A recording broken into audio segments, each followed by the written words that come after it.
n'aurait sur la terre qu'une seule personne que vous détesteriez, il n'en faut pas davantage pour vous perdre éternellement. Aimer tout le monde de la manière dont Dieu aime tout le monde, c'est évidemment ce vers quoi on doit tendre. Mais nous sommes là avec nos faiblesses, nous sommes là avec notre caractère, notre péché, et nos péchés, ce qui fait que, eh bien, avec la volonté d'aimer tout le monde, il y a forcément un moment où on est limité par ce que nous sommes. Donc évidemment, il faut tendre vers cet amour des autres et plus spécialement de ses ennemis. Il faut demander au Seigneur d'aimer même son ennemi, de pardonner. Mais c'est quelque chose qui est au-dessus de nos forces en fait. Je pense que vraiment c'est de l'ordre divin en fait le pardon. Il faut le demander à Dieu, il faut nous aider.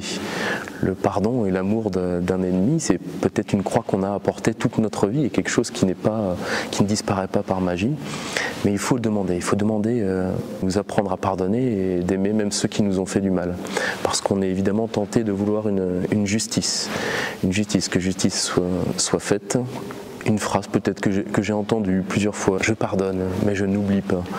Quand j'entends cette phrase, je pardonne mais je n'oublie pas, j'ai l'impression qu'il y a une volonté de ne pas oublier pour que justice à un moment soit faite.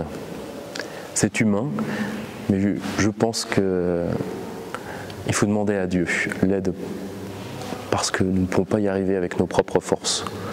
Mais évidemment, nous tendons vers cet amour de tous. Je crois que détester une personne, c'est vraiment faire offense à Dieu.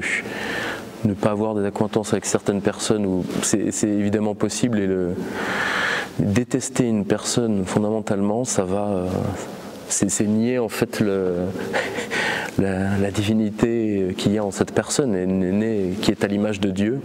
Donc ça, je pense que c'est pas possible. Et peut-être un effort de carême serait que si cette personne existe, une personne que l'on déteste, il faut vite remédier à ça et s'empresser de trouver un moyen d'un côté ou de l'autre qu'il y ait un début de pardon ou de relation avec cette personne. Voyez comment vous pouvez refaire du lien avec cette personne. Si vous n'y arrivez pas, commencez par la confier au Seigneur dans la prière.